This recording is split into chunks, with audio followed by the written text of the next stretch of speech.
आदाब, मैं मीनाक्षी शोरान हाजिर हूं दुनिया भर की सियासी, समाजी और इक्तिसादी सूरत हाल पर खास प्रोग्राम लेकर। दुनिया मेरे आगे। हमारे इस खास प्रोग्राम में आज बात अमेरिका में होने वाले प्रेसिडेंशियल इलेक्शन 2020 और भारत के सरोकार की। जी हां, अमेरिका में प्रेसिडेंशियल इलेक्शन की गहमागहमी अपने शबाब पर है। दोबारा प्रेसिडेंट चुने जाने के लिए मौजूदा प्रेसिडेंट डोनाल्ड ट्रंप नए सिरे से अपनी स्ट्रैटेजीज बना रहे हैं। हर किसी के दिमाग में सवाल यही गूंज रहा है कि इस प्रेसिडेंशियल इलेक्शन के बाद अमेरिका फर्स्ट की पॉलिसी बरकरार रहने वाली है या फिर दुनिया को किसी नई पॉलिसी के साथ अडॉप्ट, एडजस्ट और अकोमोडेट करना पड़ सकता है। लेकिन हमारे लिए तो जो सबसे अहम सवाल है वो ये है कि दुनिया के बदले हुए मंजरनामे पर इंडिया यूएस रिलेशन से कितनी उम्मीदें हैं। इसी पर बात करने के लिए हमारे साथ स्टूडियो में मौजूद हैं दो खास मेहमान। प्रोफेसर श्रीराम सुंदर चौलिया, बहुत वेलकम है सर आपका स्टूडियो में, और जवाहरलाल नेहरू यूनिवर्सिटी से doctor Sheetal Sharma. Ma'am, welcome to the studio. तो दोनों का ही हम वेलकम करते हैं और इनसे जानते समझते हैं कि दरअसल 2020 यूएस इलेक्शंस, आपसे मैं डॉक्टर शीतल सबसे पहले जानना चाहती हूँ, आप कैसे देख रहे हैं इसको और ये कितना इम्पॉर्टेंट है? क्योंकि पूरा का पूरा अगर हम एक वर्ल्ड सिनेरियो देखते हैं तो हर कोई होपफुल है इन इलेक्शंस को लेकर इन अ वे। तो वो जो डायमेंशंस हैं और वो जो उम्मीद है वो किन चीज़ों पर आप बताएंगे कि क्या क्या हो सकता है? मीनाक्षी, ये जो इलेक्शन है बहुत ही रोमांचक है जिसको कह सकते हैं, और पूरी दुनिया की नज़र इस इलेक्शन पर टिकी हुई है जिसके बहुत सारे कारण हैं। तो अगर इस चुनाव का जो भी नतीजा आता है उसमें ट्रंप का बहुत बड़ा स्टेक है, और अगर ये दोबारा चुनकर आते हैं तो अमेरिका की फॉरेन पॉलिसी की दिशा फ्यूचर में क्या होगी, जिसको थोड़ा बहुत लोग ये भी कह रहे हैं कि थोड़ा डिक्लाइन पे है। Although it's decline, it's down but may not be out as yet. तो इस चीज़ को हमें देखना पड़ेगा, और जो भी चुनकर आता है वो किस दिशा में इसको आगे लेकर जाता है। अगर बाइडेन चुनकर आते हैं तो क्या वो इनका किया हुआ अंडू करेंगे और फिर नए सिरे से शुरुआत करेंगे, या ट्रंप जो है वो अपने इसी का ही विस्तार या एक्सटेंशन करते जाएंगे? जी जी। और चौलिया साहब, आपसे जो मैं समझना चाहती हूँ वो ये है कि जैसे ख़ास तौर से अमेरिका फर्स्ट की बहुत बात हुई है, तो अगर कोई चेंज होता है वहाँ पर लीडरशिप में तो वो अमेरिका फर्स्ट भी क्या चेंज होगा, या सेम सिचुएशन फिर क्या होगा उसके बाद अगर हम वहाँ पर कोई चेंज देखते हैं तो? मीनाक्षी जी, नाम तो बदलेगा। अब अमेरिका फर्स्ट का जो फ्रेज है ये पेटेंटेड है ट्रंप का, तो ये बाइडेन तो दोबारा इसका इस्तेमाल नहीं करेंगे। लेकिन बाइडेन पे कुछ प्रेशर्स हैं, कुछ दबाव हैं। जैसे बाइडेन हालांकि खुद एक लिबरल पॉलिटिशियन है, डेमोक्रेटिक पार्टी से आते हैं, बराक ओबामा के वाइस प्रेसिडेंट थे, और कुछ हद तक वो चाहते हैं कि उसी ज़माने के जो 2008 से 16 ओबामा के ज़माने की जो पॉलिसीज थे वो वापस ले आए। लेकिन पिछले 4 सालों में काफ़ी कुछ बदला है, वाशिंगटन में बदला है, पूरा अमेरिकी जो समाज है बहुत सारे चेंजेस हुए हैं। ख़ास तौर पे ट्रंप ने बहुत रेडिकलाइज किया है लोगों को, और इनकी जो पॉपुलिज्म थी उसमें था कि जैसे बाहर की जो दुनिया है उसके तरफ एक गुस्सा है, एक नाराज़गी है कि दूसरे देशों ने मिलकर अमेरिका को लूटा और अमेरिका को जैसे ठेंगा दिखाया। तो ये जो इनकी जो माइंडसेट है ये बदलने में मुझे नहीं लग रहा है कि अगर बाइडेन भी आते हैं तो ये ज़्यादा कुछ बदल पाएंगे। एक जो नज़रिया है दुनिया की तरफ वो शक्की रह गया है, और ट्रेड हो, इमिग्रेशन हो, इन सब मामलों में इवन सिक्योरिटी कोऑपरेशन जो एलाइज हैं, बाइडेन कह रहे हैं कि हम दोबारा जो हमारे जो बहुत ही खास दोस्त थे दुनिया भर में उनको बहुत ही मजबूत करेंगे। लेकिन इसका कोई गारंटी नहीं है, क्योंकि जो अमेरिकी जो सोसाइटी है अंदर वो इतनी इंटरेस्टेड नहीं है इन चीज़ों में आजकल। अमेरिका फर्स्ट का मतलब कि सबसे पहले हम अंदर अपने जो डोमेस्टिक जो इंटरेस्ट है उसी पर फोकस रहेंगे। तो बाइडेन ज़रूर कह रहे हैं कि एक जैसे एक नई शुरुआत होगी। लगभग आधी जो आवाम है वो उन्होंने ट्रंप को पिछली बार ही वोट डाला था, अब देखते हैं क्या होता है। जो भी है ट्रंप का जो इफेक्ट है, जो इम्पैक्ट, उनका जो असर है वो चाहे जीते या हारे वो सिस्टम पे जैसे आ गई हैं, और मुझे नहीं लग रहा है कि उसको उल्टा किया जा सकता है। राइट। क्योंकि दिलों में और दिमाग में जब कोई नेता जगह बना लेता है तो ये बड़ा मुश्किल भी हो जाता है और चैलेंजिंग भी हो जाता है। लेकिन क्योंकि डेमोक्रेसी है तो वहाँ पर लोगों का आगे आना और लोगों का सपोर्ट उस तरीके से दिखाना बड़ा इम्पॉर्टेंट होगा। तो लोग किस तरीके से देख रहे हैं वहाँ पर, जिस तरीके का पिछला 4 साल 4.5 साल का टेन्योर रहा है, क्योंकि अभी एक अलग डिफरेंट सिचुएशन है जिसमें हम कोविड को रख सकते हैं, वहाँ पर जितनी डेथ्स हुई हैं, जिस तरीके से लोग वहाँ पर पॉजिटिव मिले हैं, बहुत सारी चीज़ें हैं जो शायद जब लोग वोट करने जाएंगे तो वहाँ पर वो उनके दिमाग में होगा।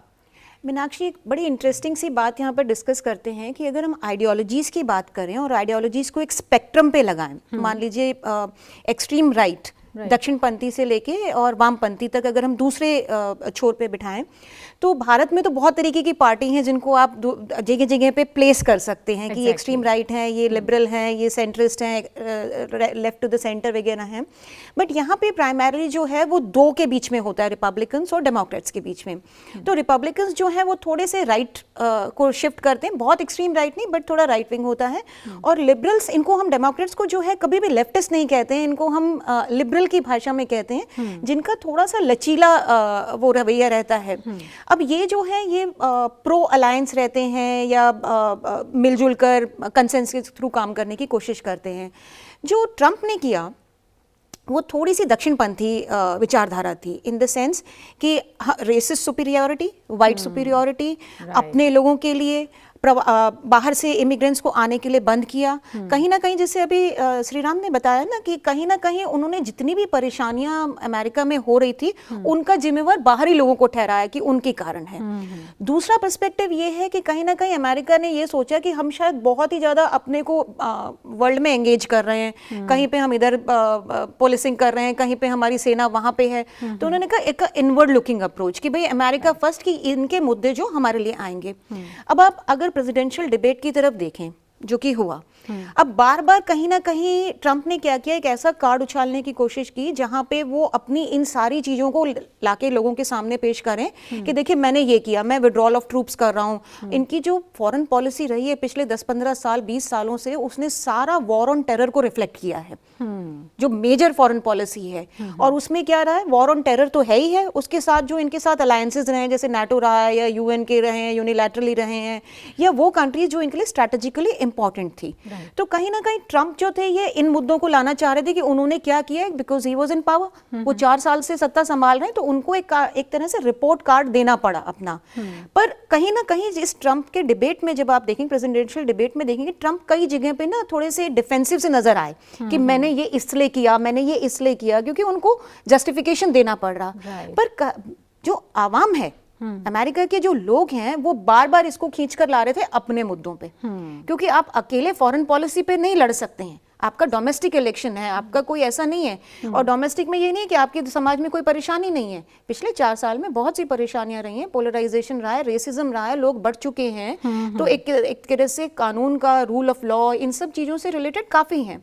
और on top of everything corona, corona crisis है। शुरू में इन्होंने कहा कि जैसे काफी हद तक चीन छुपाता रहा कि हमारे साथ नहीं है, मिस इन्फॉर्मेशन थी, नो इन्फॉर्मेशन शेयरिंग थी। शुरू में ट्रंप ने भी जनवरी दिसंबर के आसपास कहा था कि भाई ये ऐसा कुछ नहीं है, वायरस जैसे आएगा चला जाएगा, और मिस कैलकुलेशन था। और उसके बाद सबसे बड़ा हर्जाना जो है अमेरिकी आवाम को भरना पड़ा, ताकि 2 लाख लोग मर गए। तो उन्होंने एक स्टेटमेंट में कहा कि we have learn to live with the virus. तो बाइडेन ने इमीडिएटली कहा we have learn to die with the virus. तो उन्होंने कहीं ना कहीं लोगों को ये बताया कि आपका जो मिसकैलकुलेशन स्टेप है, उसका जो हर्जाना है वो 2 लाख लोगों की उससे है, और फिर से स्पाइक है। तो लोग ये चाहते हैं कि जो मुद्दे उनको अफेक्ट करते हैं डायरेक्टली, उन पे बात हो, उन पे वोट हो।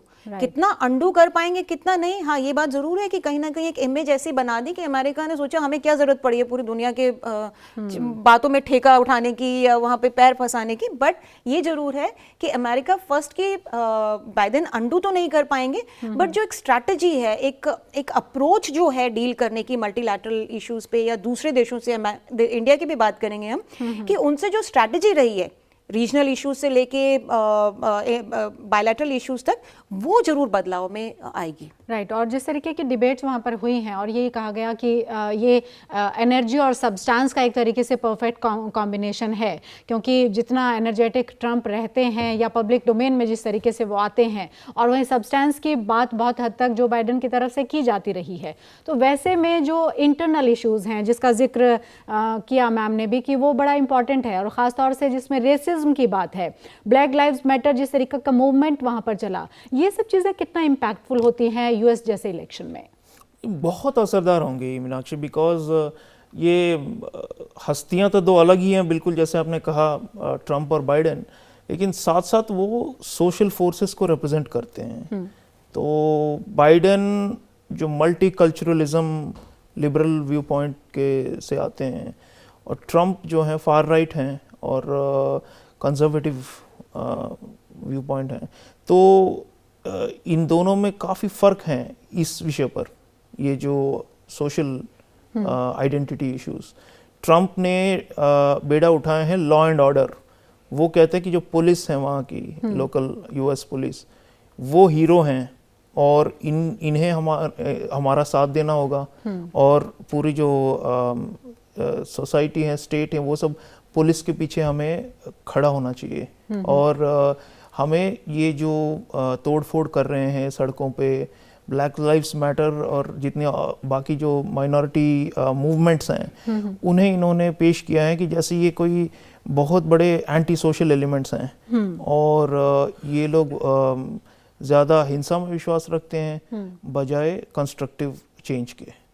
तो इनफैक्ट डिबेट्स के दौरान पूछा भी गया, तो ट्रंप ने सीधा इन पे निशाना साधा बाइडेन पे, कहते कि आप कहते क्यों नहीं कि आप लॉ एंड ऑर्डर के तरफ हो। तो बाइडेन ने जवाब दिया कि मैं लॉ एंड ऑर्डर के साथ साथ जस्टिस भी चाहता हूँ, तो इंसाफ भी चाहिए उन्हें। तो ये डिफरेंस हैं। और अब देखिए वोटिंग अगर आप देखें तो वोटर्स बेस अफ्रीकन अमेरिकन्स बड़ा एक माइनॉरिटी ग्रुप है, तकरीबन 15% है वोटर्स। लैटिनोस जो कहते हैं, जो सेंट्रल और साउथ अमेरिका से आकर कई ज़माने से बसे हुए हैं, सिटीजन यूएस सिटीजन्स हैं, वो भी वोट डालेंगे। तो और उसके बाद वाइट मेजॉरिटी है, एशियंस, चाइनीज़, कोरियंस, हिंदुस्तान के भी थोड़े बहुत हैं, लेकिन उतनी तादाद उतनी ज़्यादा नहीं है उनकी। पूरा मिलाकर 4-5% ही होंगे एशियंस एंड पैसिफिक आइलैंडर्स। तो अफ्रीकन अमेरिकन्स और लैटिनो, ये जो दो हैं, ये बहुत ही क्रूशल हैं। और इन दोनों की अगर हाई टर्नआउट हुई, ज़्यादातर उन्होंने वोट डाले, और जैसे माना जा रहा है कि वो माइनॉरिटीज़ ज़्यादातर बाइडेन को ही पसंद करेंगे बिकॉज ऑफ दिस पोलराइजेशन। और अगर ऐसी बात है तो बाइडेन के लिए आसान होगा रास्ता। लेकिन एक बैकलैश की भी आप समझ सकते हैं कि जैसे वाइट लैश कहा जाता था पिछली बारी 2016 में, लोगों ने कहा कि एक वाइट लैश हुई थी जिसका फायदा ट्रंप को मिली। जो कॉलेज एजुकेटेड, जिन्होंने डिग्रियां कभी हासिल नहीं की है, non college educated white voters जो हैं, वो सबसे बड़े उनके बेस हैं ट्रंप के। और जो छोटे शहरों में, ग्रामीण इलाकों में ज़्यादा बसते हैं, तो वो सब चाहेंगे कि इस तरह की मल्टीकल्चरलिज्म, माइनॉरिटिज्म और इसका बढ़ावा ना हो। और इसीलिए ट्रंप बार बार कह रहे हैं कि जैसे कि आपके शहरों का नक्शा बदल देंगे, ये लोग आएंगे तो देखिए कितना, जैसे उनके हाथों हमारा मीनिंग वाइट अमेरिका का जो पूरा बागडोर जो है उनके हाथों सौंप दिया जाएगा। तो मुझे लग रहा है कि इसका भी असर पड़ेगा, और कई लोग इस मामले पर भी वोट डाल सकते हैं। अभी कहा नहीं जा सकता। एक चीज़ ज़रूर है कि रेशियल डिविजन्स काफ़ी स्ट्रांग है, और बाइडेन अपने आप को एक यूनिफायर के तौर पे पेश करना चाह रहे हैं, जैसे ओबामा करते थे। लेकिन एक बड़ा फर्क है, ओबामा को तो माइनॉरिटीज का जोरदार वोट मिले थे, इसलिए 2 बार उन्होंने बड़ी फतह हासिल की थी, 2 बार, 2008 और 2012 में। लेकिन बाइडेन और ओबामा में यही फर्क है कि बाइडेन उम्र में काफ़ी बुजुर्ग हैं, दूसरा वो कैरिज्मा, और जिस तरह ओबामा कैंपेन करते थे, जिस तरह ओबामा पब्लिक के साथ इमोट करते थे, जो एंथुजियाज्म, जो जैसे जोश होता था ना लोगों में कि वोटर्स में कि ओबामा बहुत बड़ी बदलाव और तब्दीली लेके आएंगे, वो एंथुजियाज्म बाइडेन में नहीं नजर आ रहा है। बल्कि लोग कह रहे हैं अगर कोरोना ना होता तो फिर बाइडेन को कोई वोट ही ना डालते।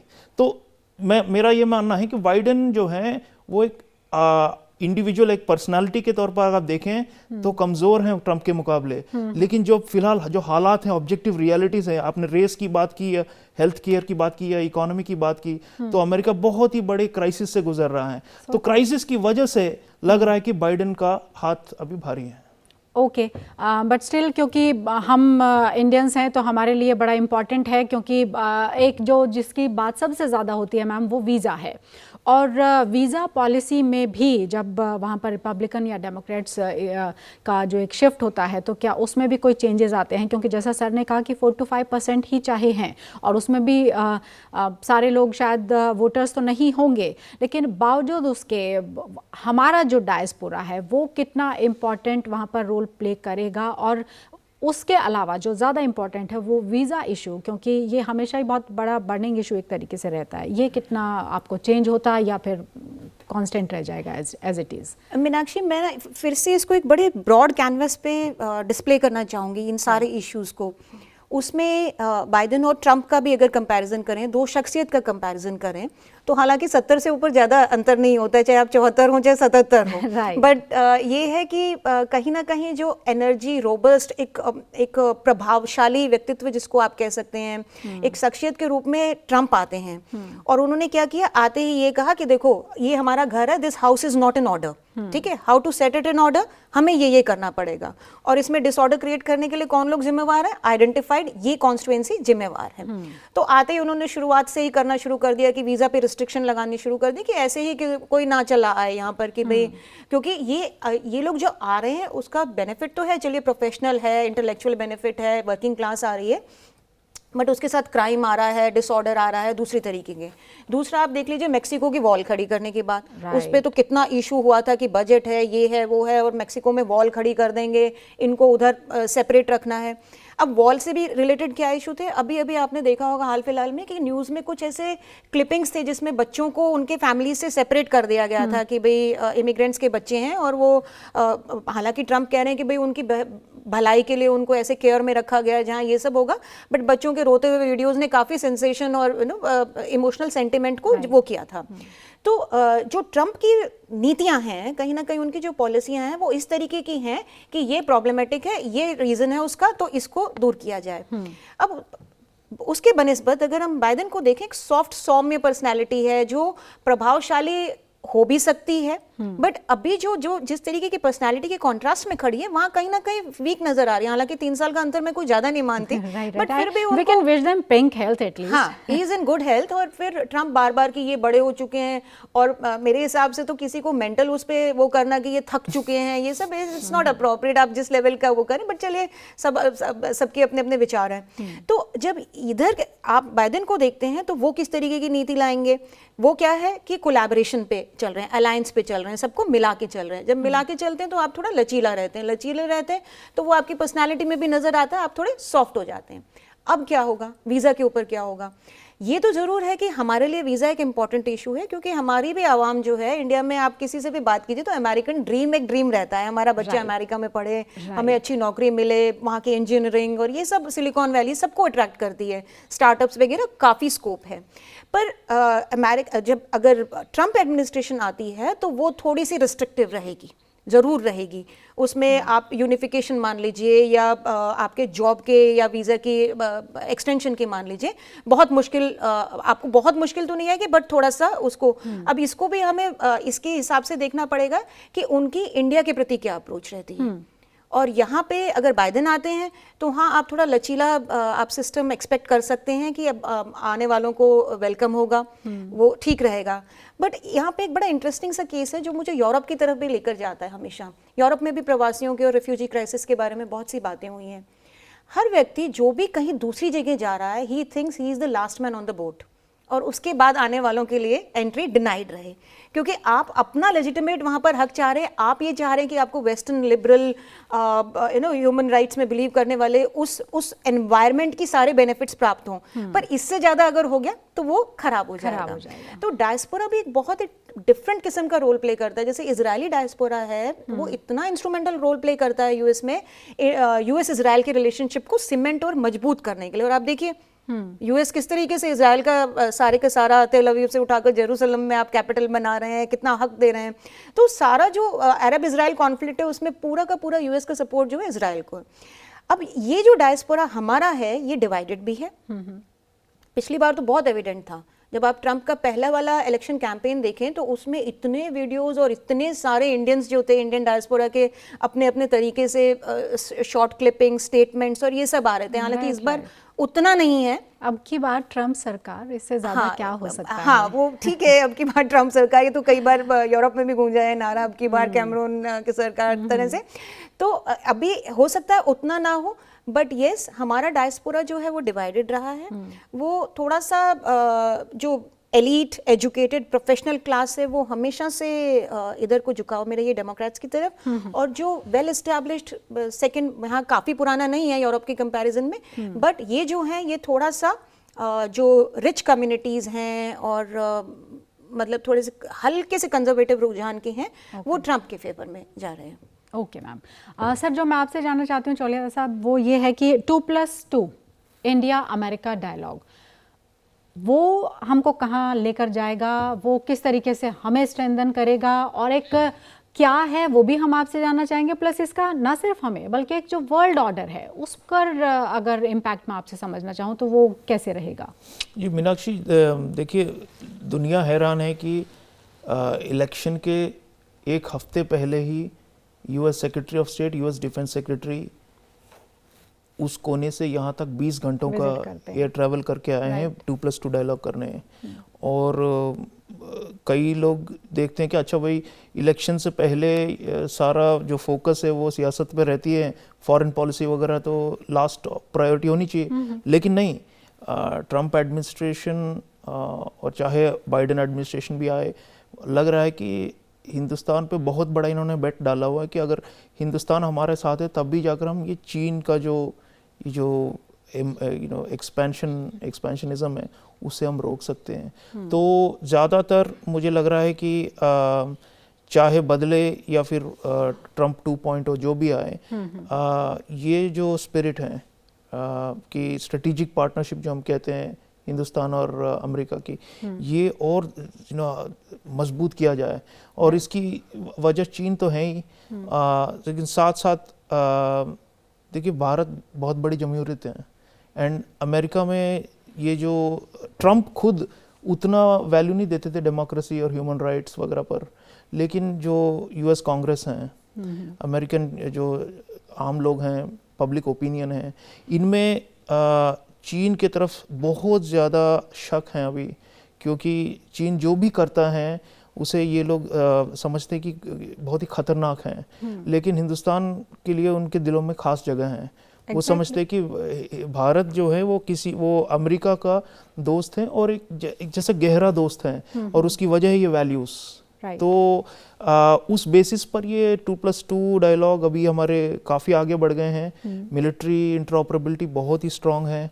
और इंडियन ओशन रीजन में देखिए, एक ज़माना था जब हम बाहर की जो ताकतें थी उन्हें हमें अपने जो बैकयार्ड जो हम कहते हैं, जो इंडो पैसिफिक रीजन, उसमें हम अगर वो आते थे तो हमें लगता था कि शायद ये हमारे ऊपर कोई प्रेशर डाल रहे हैं या हमारे इलाके के अंदर जैसे उन्होंने एंट्री मारी है। लेकिन अब ये हो रहा है कि वो भारत खुद चाहता है कि अमेरिका ज़्यादा कंस्ट्रक्टिव रोल प्ले करें। जैसे Mike Pompeo, US secretary of state, Hindustan के बाद श्रीलंका और उसके बाद मालदीव्स और फिर इंडोनेशिया, और हमने पूरी तरह से सहयोग दिया है इसमें। और हम चाहते हैं, क्योंकि अभी हम भी समझ गए हैं कि चीन जो हमारे थ्रेट हैं, ये अकेले हम कोई भी नहीं संभाल सकता। अमेरिका भी खुद अकेला चीन को अभी चैलेंज नहीं कर सकता है एशिया पैसिफिक में, इंडो पैसिफिक में। तो इसीलिए साझेदारी की ज़रूरत है, और बहुत ही गहरी साझेदारी की। तो इस बेसिस पर ये जो स्ट्रेटेजिक रिलेशनशिप है ये आगे बढ़ता जाएगा। और बाइडेन अगर आते हैं मान लीजिए, तो बाइडेन भी कह रहे हैं कि हालांकि जैसे मैंने कहा कि वो इंटरनेशनल इंटरवेंशन वगैरह शायद वो नहीं कर पाएंगे इतना, पहले एक ज़माने में अमेरिका करती थी, लेकिन उसके बावजूद बाइडेन चाहेंगे कि भारत के हाथ और मजबूत किए जाए। और बाइडेन का जो है वो पूरा उनका जो आउटलुक है वो ये है कि एलाइज, कोलिशन, पार्टनर्स, मल्टीलैटरल कहते हैं ना कि 5, 6, 10 देशों को मिलाकर इकट्ठा बनाए और एक फ्रंट की तरह मजबूत एक ब्लॉक बनाए एंटी चाइना, जिससे कि चाइना पे लगाम रहे। ट्रम्प का था कि ज़्यादातर यूनिलैटरल था। उन्होंने ज़रूर चीन पर बहुत वार किए, लेकिन वो ज़्यादातर डायरेक्ट थे, जैसे ट्रेड वॉर उन्होंने किया चीन के साथ। एक बहुत बड़ा कोलिशन नहीं बना पाया। आखिर में 2020 कोरोना वायरस के बाद जैसे वो उठ खड़े हुए, उन्होंने कहा कि चलो अब करेंगे। तो एक तरह से वो तेजी आ गई मल्टीलैटरलिज्म में। पर देखना ये है, अगर ट्रंप का दूसरा टर्म होता है तो मेरे ख्याल से कंटिन्यू करेगा, और बाइडन भी आते हैं तो भी मेरे ख्याल से ज़्यादा कंसेशंस मिलेंगी हिंदुस्तान को, क्योंकि तब वो इतनी ये जो समझौता और ये जो बार्गेनिंग वगैरह नहीं होता था कि हर बात पर अच्छा सौदेबाजी की, आप इतना दोगे हमें तो फिर आपको इतना मिलेगा, ये ट्रंप का स्टाइल था ट्रांजैक्शनल। लेकिन बाइडन मेरे ख्याल से ज़्यादा वो ओपन लिबरल रहेंगे, और उस हिसाब से भी देखा जाए तो एक तरह से मैं कह रहा हूँ कि चाहे जो भी हो अमेरिका में, ये जो रिलेशनशिप है हमारी, ये जैसे बस ऊपर ही जाएगी। बिल्कुल बिल्कुल, और क्योंकि उसके लिए अभी इंडियंस अपने आप को भी हम शायद थोड़ा सा क्रेडिट दे सकते हैं, जिस तरह हमारा जो डायस्पोरा है जिस भी कंट्री में रहता है, हमारा वहाँ पर जिस तरीके से चीज़ें हम करते हैं एक गुड सिटीज़न की तरीके से, वो हमको एक शायद फ़ायदा करता है। और आप स्टूडियो में आई ma'am, thank you so much.